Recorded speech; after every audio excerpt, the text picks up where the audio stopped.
The Bee Gees were a pop music group formed in 1958. Their lineup consisted of brothers Barry, Robin, and Maurice Gibb. The trio were especially successful as a popular music act in the late 1960s and early 1970s, and later as prominent performers of the disco music era in the mid to late 1970s. The group sang recognizable three-part tight harmonies. Robin's clear vibrato lead vocals were a hallmark of their earlier hits, while Barry's R&B falsetto became their signature sound during the mid to late 1970s and 1980s. The Bee Gees wrote all of their own hits, as well as writing and producing several major hits for other artists. The Bee Gees are widely referred to by many critics, media outlets and fellow artists as the kings of disco.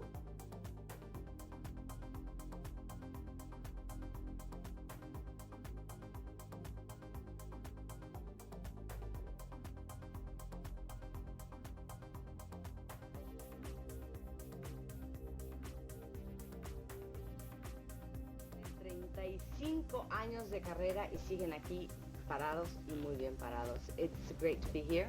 Thank you.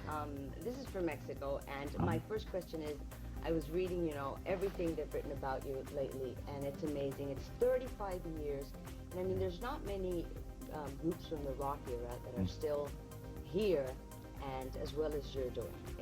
It's amazing. I mean, when I was reading the amount of songs, the amount of records you've sold, what is the secret? I mean, it's 35 years after New Millennium, and Bee Gees is still here.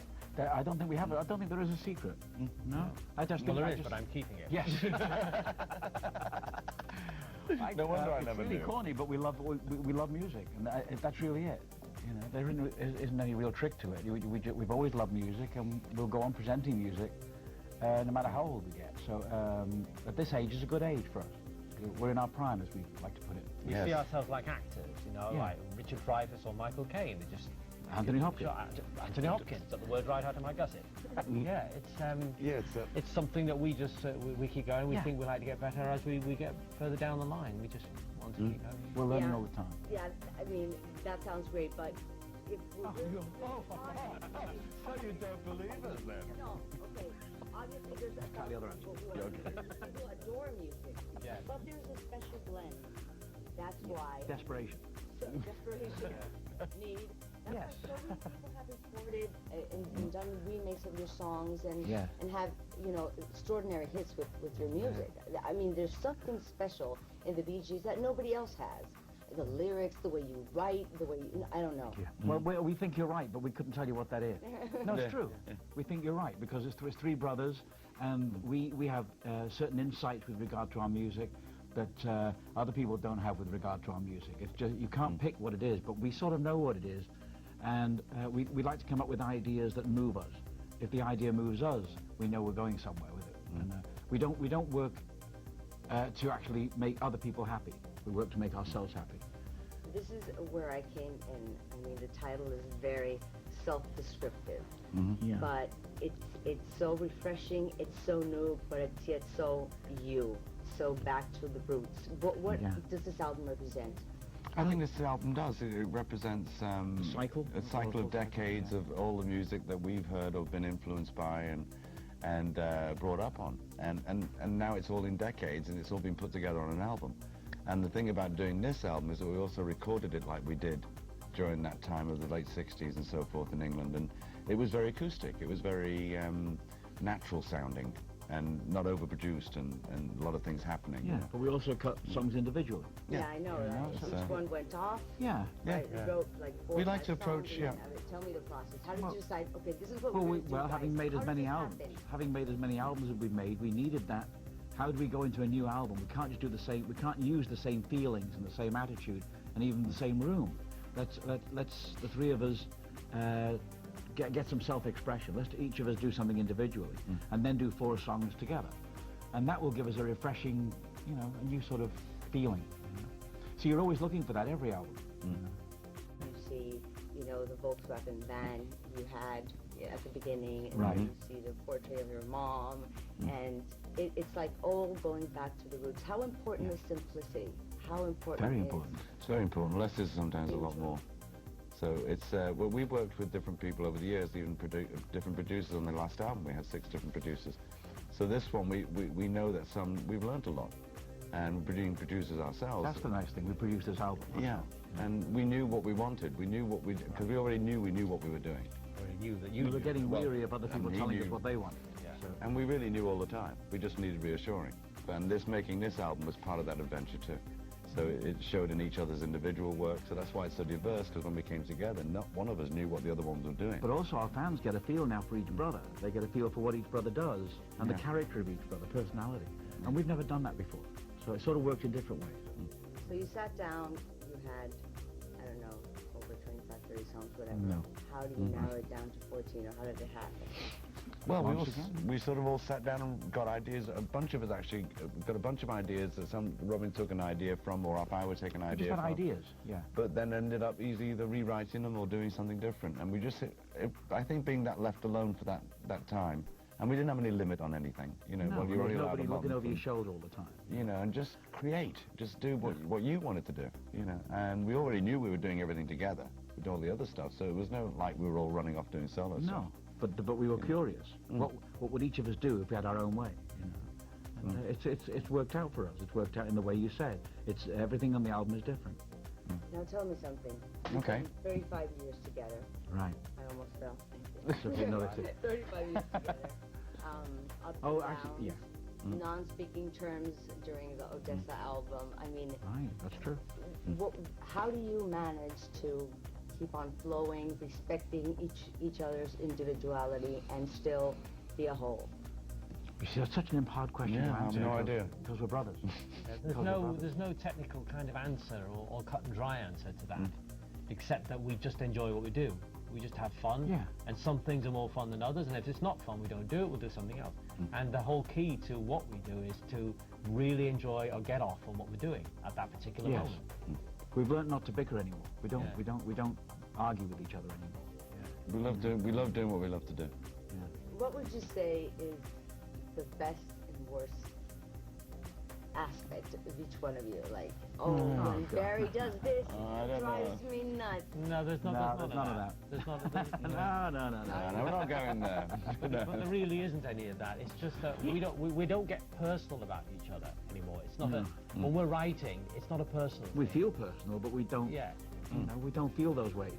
We don't think about what's bad or good about each other. Yeah, those personal things don't come into our music and the way we write. It's just not. We do have separate personal lives.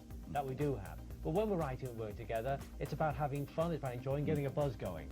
And There's no such thing as negativity. We there's just no leave that kind out. of- You know. Yeah, we've been asked before what's the worst thing that's ever happened to us, and we thought, well, who wants to hear that? Piano. And we've got to recycle it. You know, The we've got worst to. thing that happened was a piano falling on us. That was In Brooklyn, Yeah. second floor. It did? Yeah. Grand piano. It never made the papers. It changed us forever. Yeah, trapped for 5 days under a piano. It was terrible. Grand piano. Nice Yeah, try. and the fire brigade No, wouldn't. you don't believe us. See? The fire brigade wouldn't We come. tell you our worst moment and no one believes We us. got the fire brigade, but they said... That's why we never We answer rang that the question. fire brigade and they Get them said... out of there. Get them out. He said, we rang the fire brigade and they said, is there a fire? And we said, no, well, will we're not be. coming. Yeah. So So that was another day. So Cut we, the G string. so we did a very clever thing. We set fire to the building and the fire brigade came. We then got us from under the piano. Yeah. No, it was horrendous. there you have it. Horrendous The incident. best moment? We've all changed a lot. With the fire engine turning up. We're all about a foot shorter than we used to be. Yes, but other than that, we've So learned probably to the live with worst moment was is obviously losing our brother Andy. Yeah. And Yeah. that was probably the low that we've had. And But people ask us that. That's the only thing. yeah, What's the worst thing? that, Yeah, that would losing our have, brother. that obviously is the worst thing. Are you at peace with that? I don't think we'll ever be at peace with that. It was our kid brother. I mean, to lose your kid brother is a devastating thing, and especially for our parents. So we had to watch our parents suffering in a way that we couldn't understand, and that is to lose your youngest son, the youngest child. It's pretty intense. But on the other side too, we've come to believe that he's with us. You know, so we know and Dad's with him now, so we know he's looked after, and we believe that he's always with us. So it's a much, true or not, it's a nice way to believe. Yeah, you grow a lot inside. And life's too short, you know, it can be taken away like that. Yeah. So it puts different values on things. Like the grand piano. Yeah, like the grand piano. How personal is this album? Very. But It's yeah. all personal. Yeah. Yeah, I would say so. Yeah. Give me a story. You want to go down one no, more? What about the sex change? The songs don't come from stories. Songs come from feelings. Emotions. And places and people. For us to tell you a story about any one of those songs wouldn't be there. It would be increments of relationships, increments of situations.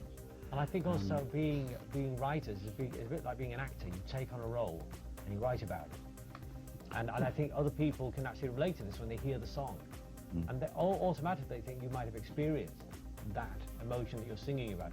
But I think that's the capacity of the writer, being able to create a situation that the listener can relate to. And that is what we do. And this is the same as a writer like Charles Dickens writing books that people can relate to. That is something that you do and have a knack of doing. And we're able to do. And like that dropping things. I think that's an interesting thing. This one piece will make 52 layers. Watch on mobile devices or the big screen. All for free. No subscription required.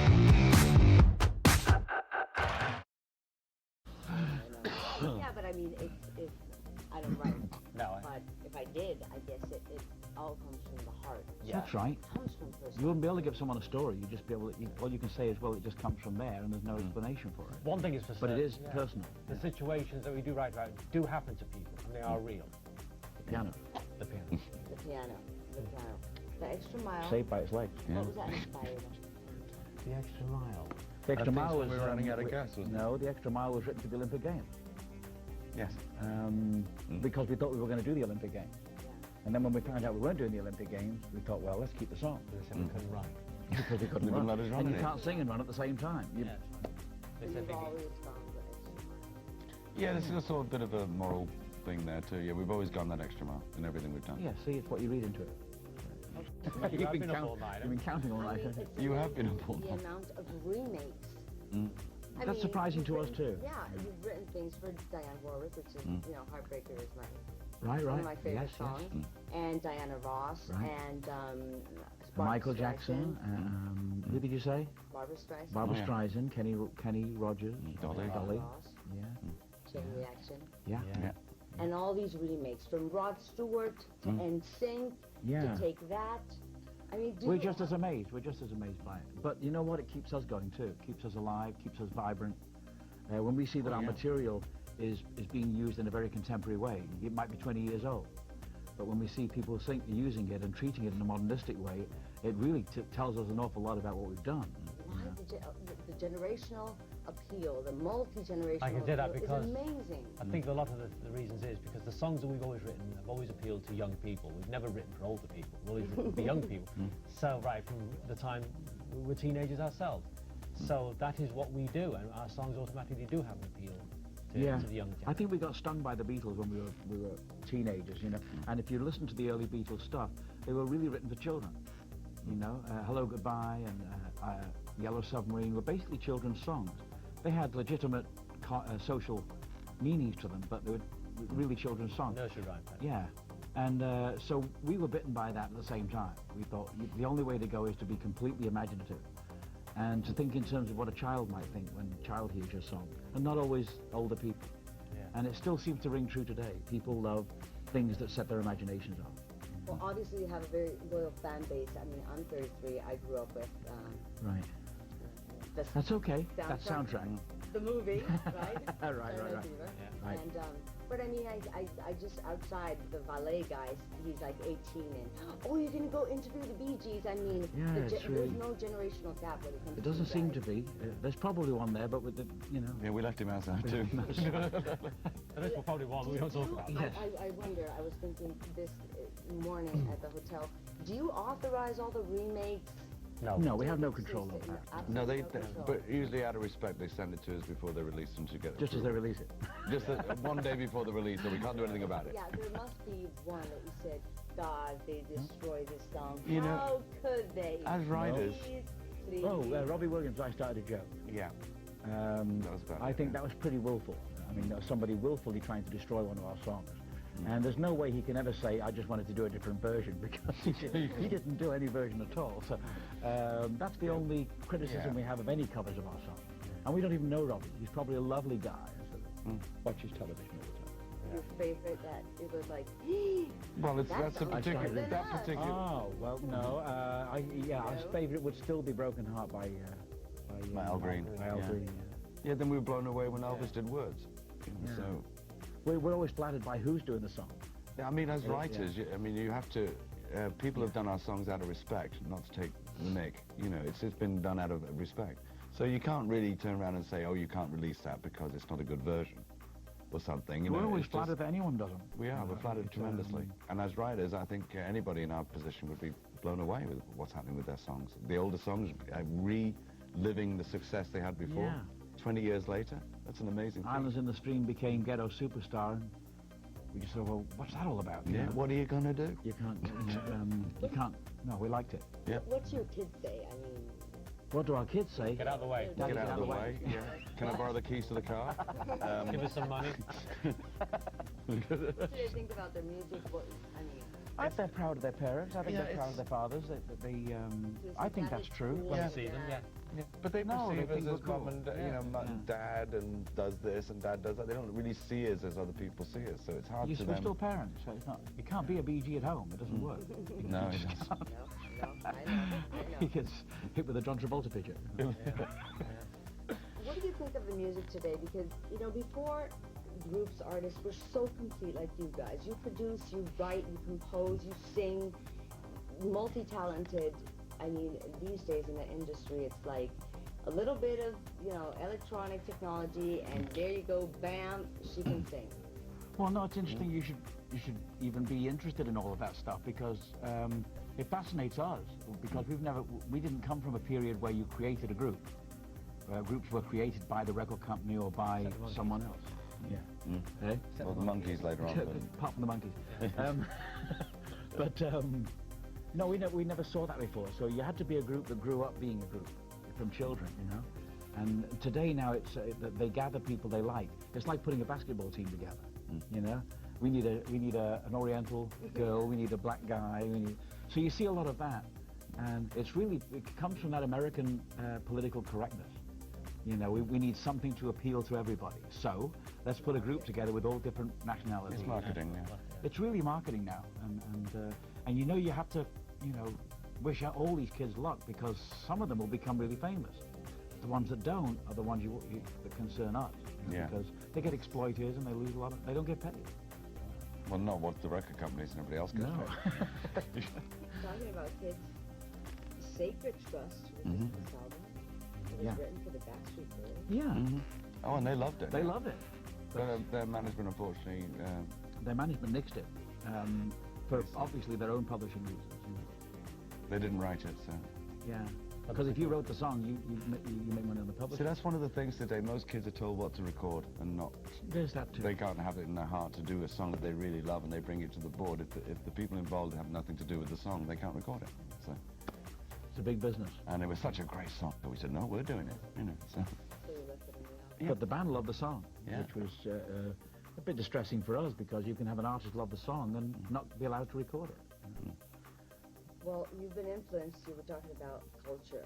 I mean, you were born Yeah. in England. You spent a few Well, we've years lived in three Australia, cultures. then Yeah. in the United States. Yeah. Asian influences, Yeah. American English, Latin. I hear Latin. Yes. And, Yes. Well, we grew up in three cultures. We grew up in England. We grew up in Australia for at least 9 years. We were in Australia, and so that was the whole Asian influence. You know, we Got a nice traveled. squeak back I there, know, haven't like my squeak. We did an enormous amount of traveling as children. Enormous amount of traveling. We were in the pyramids. We were in India. So those experiences really affected us. You know, in a creative way. You know, children don't get to see those places as children. Very few. Captain's cabin. Yes. What? One home. Yeah. is that good? It's Yeah. wonderful. Wonderful. Yeah. As I say, once again, as writers, you're flattered when people want to do your songs. That is a nice record. Yeah. And but I do feel there's a lot more influence in the music. Oh, there It certainly is. depends, yeah, in different songs there is, yes. For instance, Loose Talk Cost Lives is extremely Latin on this album. And I'd love to hear Julio do it. I'd love to hear someone do it that's... Julio Iglesias? Yeah. Because I wrote it with him in mind. Really? Yeah. See, you don't tell me those stories. You didn't ask. No, we've written loads of songs with Julio in mind. It's just Julio doesn't know about it. Well, A song with Julio in mind? yeah, of course. Well, I know Julio quite well, so he sort of rubbed up on me at some point. Beg your pardon? I wouldn't make that comment. See, I didn't know that. We're all friends and neighbours, I so... didn't know that. Yeah. Now, in this first single, you were talking about the Beatles. There is part of the Beatles in that Yes, song. of course there is. Yeah. Well, the Beatles weren't just a group. Yeah. Yeah, I mean, the Beatles are tremendous. There's no doubt about it. The Beatles are a tremendous influence in our music and have been in most of our lives. They were the first group that actually influenced, because they were a group writing their own songs, and innovative and experimental, and that really inspired us. So they had a real big impact when we were teenagers on the music that we did. So there's absolutely no doubt about it. And the guitar. Well, there's Lennon's guitar on it, yeah, which I used, which is the Gibson Monarch, which is in one of his older ones I got for my 21st birthday. So that's... I heard the story, Yeah. he dozed off and he just sort of took the guitar Stole it. off and He Yeah, stole it, well, yeah. sort of. quietly sort of sneaked out. Yeah, that's what I heard. It was a John Lennon guitar. Yes, it was one of the used on the If I Fell days and the acoustic ballad like This Boy and all that sort of stuff. Like the Hard Day's Night period. This is a very, very difficult question, I think. Uh-oh. Because, as you said, it's like, you know, a baby out of three. Who's your favorite? But if you had to pick one song out of 35 years, I know this is... Well, we all have our favourites. That's Yeah, no, it's a hard no one, question about that. We can't just narrow it down to one, though. It's very hard. one. So can't hard. do it. A lot of songs that we like weren't actually singles. Some of our favourite songs are on albums that no one's really listened to, or don't remember. I mean, I guess I love to love somebody. I think Robin probably loves I Started a Joke because it came from his heart. So we all have the songs that come And I from our love heart. My Old Man's a The Dustman. songs that we did together, I feel like Too Much Heaven. Too Much Heaven, great song. Yeah, good song. You love Yeah. what? Too much heaven. You see, also some of the songs, the sessions, how they were born and how they were done, how they finished also affects how you feel about Yeah. it. So each one has its own story. So there's so many I of like them. other songs that we wrote for other people, like Woman in Love, Barbra Streisand, and See? Heartbreaker. See, there's not just Chain Reaction. one. So there's Why going did you have to be a Yeah. Heartbreaker. Yeah, heartbreaker? An Heartbreak. I Ice think Break. she was trying to cue us there for something. Went down like a ton of bricks, didn't it? So tell me something. Tell me a tale. Tell me a tale. Tell me a story. Just I mean, to finish up, this is very impressive. Deja vu, Technicolor coats. I mean, it. Technicolor Dream. Technicolor Dream. Deja vu's Technicolor coat. Technicolor trench coat. Was that? Yeah, that was what was that? Technicolor Dream coat. Yeah. Yeah. Exactly. Don't forget. But we digress. But Carry each on. one is like very representative, like of a certain period of Yes. time in music. Yeah. That was the whole idea. Where would you position like each? Well, I think Technicolor Dreams is definitely the 1930s. Noel Coward and music hall of those days. Yes. And how would you? Well, I think there's Maurice many- reminds me of the Beach Boys. Yeah, walking on air. You've got to really oil these chairs. That's all Yeah, chairs, that was you. more of a summary thing. I'd like, Yeah, you know, I wanted this to is do. where I came in. There's no question that Beatles. I think She Keeps On Coming is in a way. It's Yeah, sort of the like 60s. my car. Yeah. Which I love. And Wedding Wedding Days. Days representative early Bee Gees. Mm-hmm. They already used that song, right? Yeah, and some TV thing. Yeah, Yeah. Providence. Providence, yeah. So each one has its own sort of sound, and the way it was recorded was a bit different than from the other times. But mostly what we did here was really record more or less what we used to do when we were in the late 60s, and keep it simple and, you know, just had fun doing it and not too many electronic things going on. You know. Okay, I can't leave without two questions. One is, obviously this question makes you sick. Saturday Night Fever, but... No, it doesn't. It doesn't make us sick. I don't know where you got that from. No, it doesn't make us. We're very proud of you. But go on. But I mean, I think you know what it is that we've been asked about it so many times. We don't know how to answer the question do anymore. you like the music? But answer the question. Love the music. I mean, yeah. They have a That life was, of their that, was, own. that was a tough question. Very proud of this song. That's an easy question. We love the music. Yeah. Oh yeah. It's living in that syndrome is difficult, you know, because people tend to not want to forget what you did, and so it's sort of it can blur everything else you're doing, and so that's the only reason that we would go. Oh. It really has a life of its own now. Well, when you have a new album out, you sort of want to focus on that, Every artist feels the same way. Doesn't matter what success has been behind you. Let's move on. Yeah. So, touring. Mm-hmm. If we're in Mexico, you plan a tour? Well, if we literally do a world tour, it will be a world tour if we do a tour. Instead of doing it half-heartedly or one night here and there, it'll be a full thrust. And of course Mexico will be involved in that. Oh, yeah. Of course, no question. A lot of people in Mexico. Okay. Indeed there are. Yeah, they're right there. Hi, a lot of people there in Mexico. You in particular. You there, sitting there, scratching your ball. I mean, yeah. How dare you? How dare you? Thank you very much for that. Thank you, love. Thank you. Thank you very much. We really hope to see you soon. Thank I you. look forward to that. Y viva los Bee Gees. No, Viva los Bee Gees. Do you speak Spanish? not now. I mean, in Viva, Miami, you have to speak viva Spanish. la Bee Gees. Viva los Bee Gees. You love Bee Gees. No entiende. No entiende. Or has anyone seen my Bee Gees, which I think That's is it. loosely Ah, lovely. translation. Where is my Oscar? Nosotros fuimos a hacer un especial. Regresamos con más. Born on the Isle of Man to English parents, the Gibb brothers lived in Chorlton, Manchester, England until the late 1950s. There, in 1955, they formed the skiffle rock and roll group the Rattlesnakes. The family then moved to Redcliffe, in the Moreton Bay region, Queensland, Australia, and then to Crib Island. After achieving their first chart success in Australia as the Bee Gees with Spicks and Specks, their 12th single, they returned to the UK in January 1967, when producer Robert Stigwood began promoting them to a worldwide audience. The Bee Gees have sold over 120 million records worldwide, making them one of the world's best-selling artists of all time. Several sources, including Billboard, list the sales figures as high as 220 million.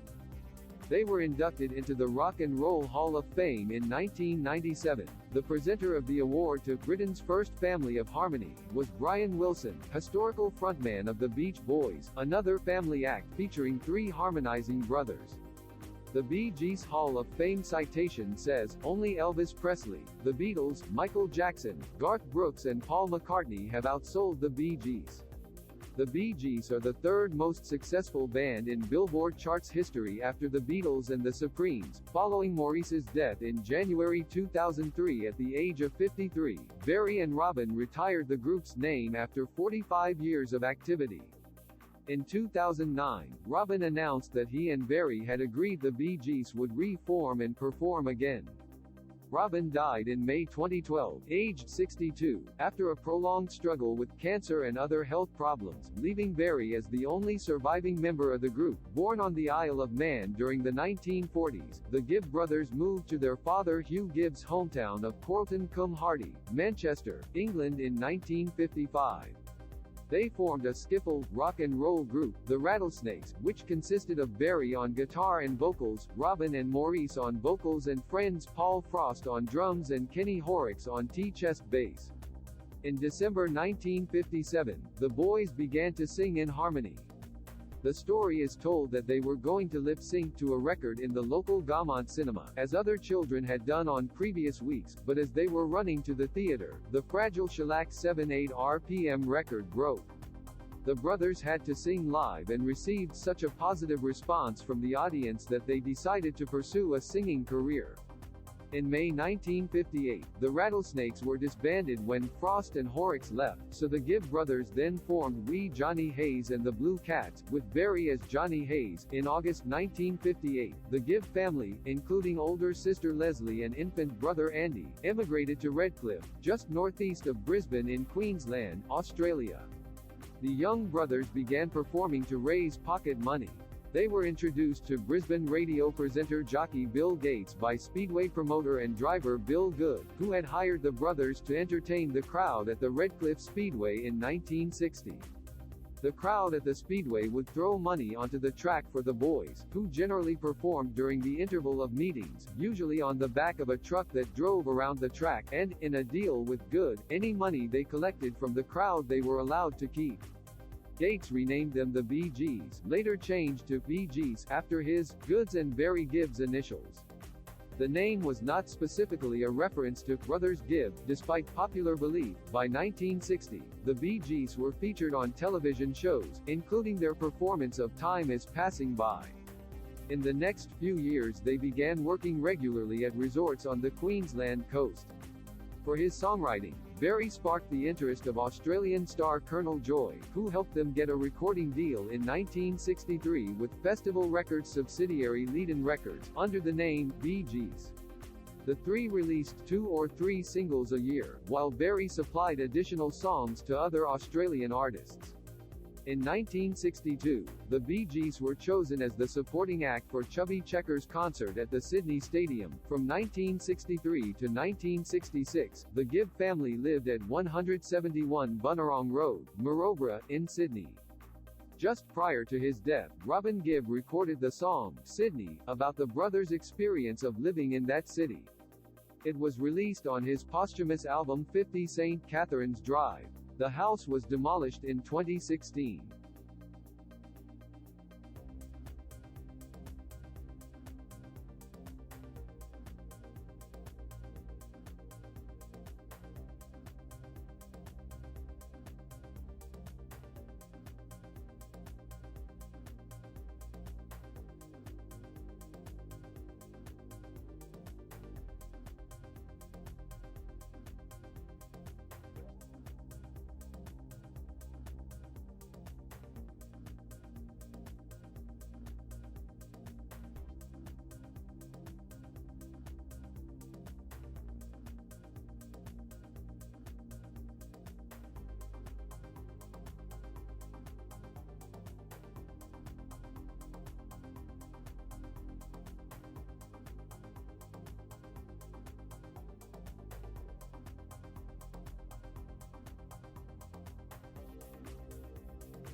The band's involvement in the film did not begin until post-production.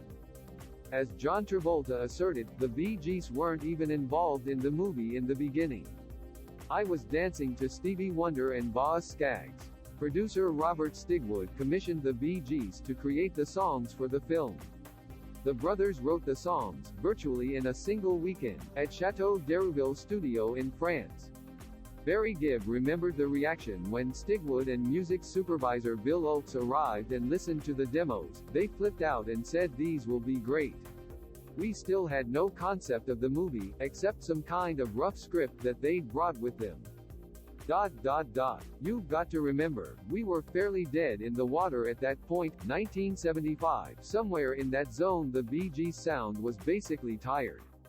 We needed something new. We hadn't had a hit record in about 3 years. So we felt, oh geez, that's it. That's our lifespan, like most groups in the late 60s. So, we had to find something.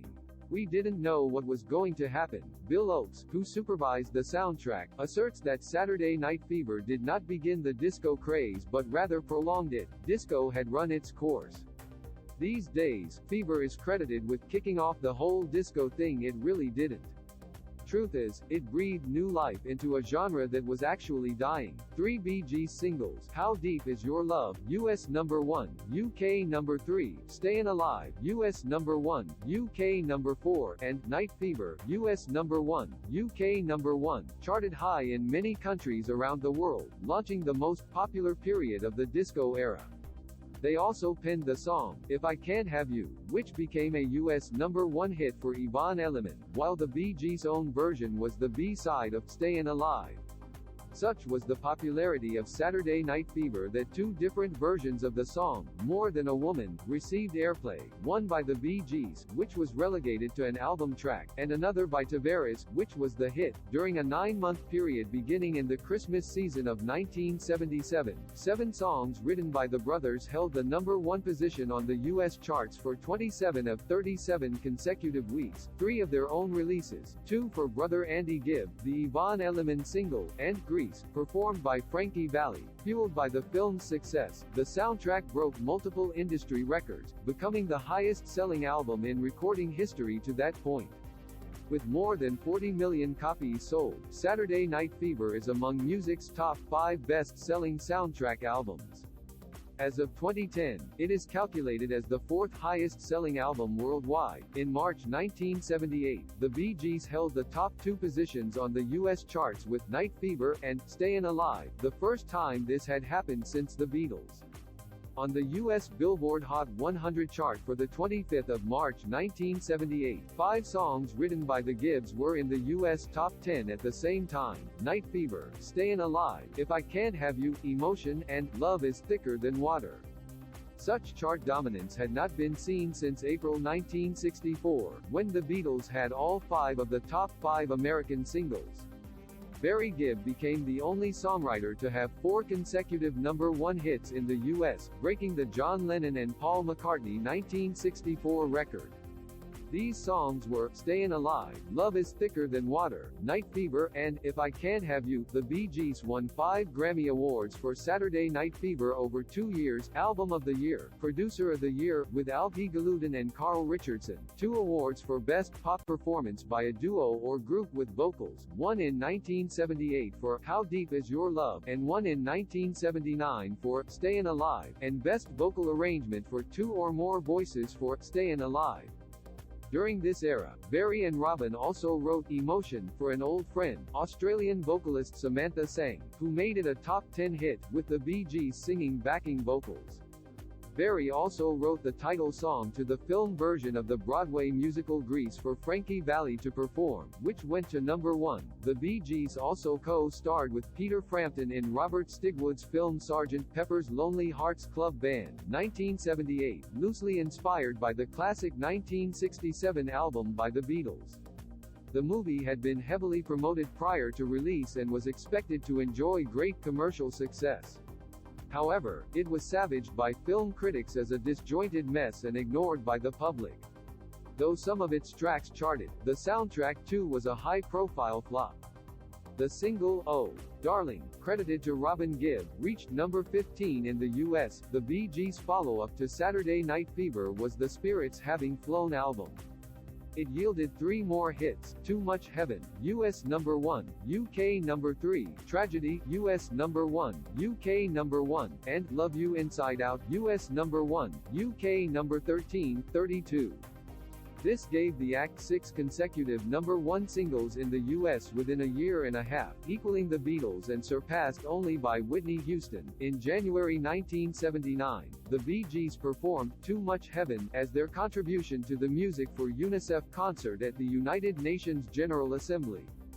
During the summer of 1979, the Bee Gees embarked on their largest concert tour covering the U.S. and Canada. The Spirits Having Flown tour capitalized on Bee Gees fever that was sweeping the nation, with sold-out concerts in 38 cities. The Bee Gees produced a video for the title track, Too Much Heaven, directed by Miami-based filmmaker Martin Pitts and produced by Charles Allen. With this video, Pitts and Allen began a long association with the brothers. The Bee Gees even had a country hit in 1979 with Rest Your Love on Me, the flip side of their pop hit Too Much Heaven, which made the top 40 on the country charts. The Bee Gees' overwhelming success rose and fell with the disco bubble.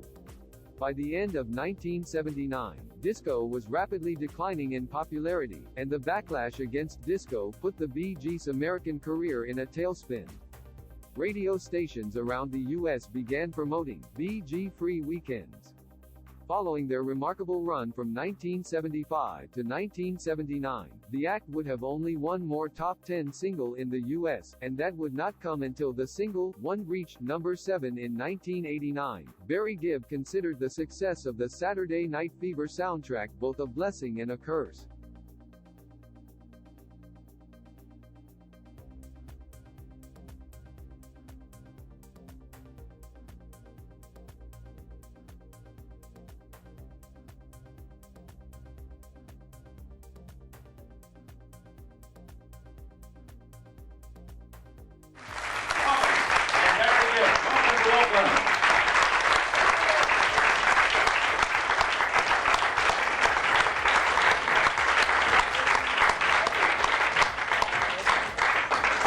Okay, you can go now.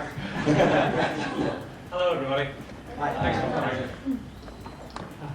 Okay, this is the photo opportunity time. Oh, this is photo op. Yes. Still jet lagging a bit.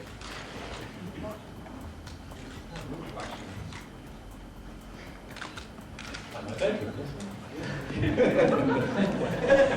Is this as good as your room? Yeah, it's all strangers. Filthy little strangers. Yeah. Ooh, are we leaning off? What's happening? Oh, there he is, okay. Hey, mate, want to come up here? Pardon? Want to come up here? Well, you got a little one, we got a big one. I can share with you. All right, then, eh? I'm fine. Good. Especially looking at the camera, sorry. You're looking on. We couldn't get you all close together. Yeah, we really wanted to stand in front. All right. Oh, really? You just didn't read your instructions. Yeah. We are punching in your hand. Yeah. And actually, we've got much more room on the other end. Oh.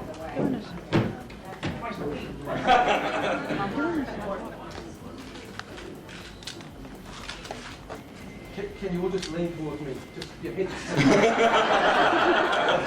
Relax. That's good. You can be back now. All right, thank you, gentlemen. Thank you. Oh, you sit down here now. Thank you very much. The same success. And a lot of the younger groups and bands, from Boyzone to Steps and people like that, particularly in Europe, covered a lot of the songs. And it's a great feeling for any songwriter to have a song, particularly like Words, which was a big hit for Boyzone. It was in '68 that was a hit. So when you look at the longevity of the songs and they come back again and do the same success, it's a great feeling. And I think we're very proud. We're proud of all our songs. So to see them come back and have another go at success is a great feeling for us. Do you ever ask or hope bands will in fact do the song Story? I'm thinking of bands like 911. Mm-hmm. Yeah, they did More Than a Woman, but Yeah. we never actually, sorry, Bob. Go ahead. We never really asked people to do our song. They just do them, and that's what knocks us out. You know, that people will actually go out of their way to find or listen to some of our songs to see if there's something worthy of recording. So you know, no, we don't. We never chase people to do our songs. We did a long time ago. I mean, they chase us, but not to do our songs. Oh, you're on. I don't know the answer to that. A follow-up to that question, are there any of your songs that you would consider sacred that you wouldn't let other bands come in? No, the only thing, no, it's the only thing we don't like is we've had requests for people who want to remix the original Staying on Deck or You Should Be Dancing or something like that, which we've refused. Because Well, we would never say no to. We don't have a song that we wouldn't have anybody that wants to do it and to express it in their own way. Or to remix the originals, no, we won't allow that. I mean, we had the Ghetto Superstar by Pras Michael, which was Islands in the Stream, and because they were expressing it in their way, we thought that was just as flattering. Yes? Please, go to microphones. You guys have been in the charts since the 60s, stuck together all the way to now. Have you got any secrets to pass on? Yes, sheep cell injections. There's a lot of bands that don't manage to stick together, you know, that's what I'm saying. Well, I think it's brothers, perhaps, is the real, if it's a secret. If you're family, I don't think a group like us could really stay together as long as we have, without being brothers. I think it's very. And we all owe each other money. Yeah, we all know each other. I think it's the songs too. It's the songs that have kept the longevity. going. Yeah, we just love what we do. You know, how can you not? I mean, we've made music all our lives. It hasn't, you know, it hasn't all been as good as we wanted it to be, but we've done it all our lives, and we love doing it. Period. Yeah, I think it's because we're, you know, we've been sort of bonded together by bondage, and they're unified in the same goals. You know, according to one of your papers, much like the craze. Yes, so we read. Dolly. Yes. Yeah, I mean, you're joking there, which is good. I mean, do you think you can ever have too much money? No. No. Do you know of anybody who does? Actually, we're just very fortunate that to have the success and to do what we've been doing for so long. We feel very blessed about it's not about money. It's something what we did when we were kids. We just wanted to be liked and our music liked. We never thought about how much money you could earn from it. No one told us we could make any money out of it. We just wanted to be We were quite surprised when we found out you could. Yes, sir. John Bridges, Ice TV. Youth of today, off the rails. Music of today, just noise. Your views? I'm sorry. Have you been to the bar? Why not? No, sorry, could you hit us with that again? Was that? Yes. Youth of today, off the rails. Music of today, just noise. Oh, it's a riddle, isn't it? Oh, I see. It's a your views. It's a preamble. Music of today, did you say off the rails? No, just noise. Youth off the rails. Youth off the rails. Well, I don't think that's true. I think there's good and bad in all kids and good. They don't play their songs to you, you know, because you're dad, you know. And I always say to them, you know, let me hear one of the songs, you know, and they don't play it. Thank you. Thank you. Yes, sir. The microphone's coming. One Night Only has done a You got a high voice. That was brilliant! Can you do it again? You couldn't have planned that. You can call me Sue if you like. No, not possible. One Night Only, I believe, has done better in New Zealand than any other country in the world.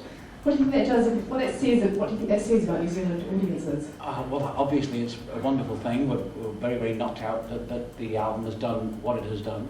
And we all, don't forget, this is the area of the world where we grew up. We grew up in Australia, and we grew up with the same kind of mentality as the mayoress described. Wonderful open people, wonderful weather. This is our part of the world. This is the place of our childhood. Is that part of the reason why? I think psychologically it might be. You know. In fact, one of the reasons we lived to move to Miami was because it reminded us of Australia. Yeah. Very much so. Of this part of the world. And this part of the world, because we live on the sea and all that, which we did when we lived in Australia. So it reminded us very much of that and the weather and everything. We're very Pacific. Is that part of the reason why you picked or chosen to play in Auckland? To be specific or Pacific, yes. Yes. The Pacific Ocean. Yes. To be specific. So if it's not money, why is it there? You're still going? It's too long. It's been too long since we've been to New Zealand. We wanted to come back. We wanted to play Auckland. And last time, I think, was 74. Christchurch, yes. So since then, I've got a couple of grey beards here, but it's something that we always planned to do. We always wanted to come back and play this part of the world, and New Zealand was definitely Yes, it's a series of one shows, you know, which is one night only, and we're trying to do that in the places that are really important to us emotionally, anywhere in the world, you know. We just haven't done Russia yet, but it's coming. Well, the beauty of it is that we get to spend a lot more time in each place we go to, rather than seeing the hotel, the airport, the gig, the hotel, the airport. Yeah. This time we get a chance to see the culture, absorb the history of the places we go to. And for instance, recently we were in Johannesburg. We'd never played South Africa before, and that was a wonderful experience. But to come back to this part of the world, it's very much like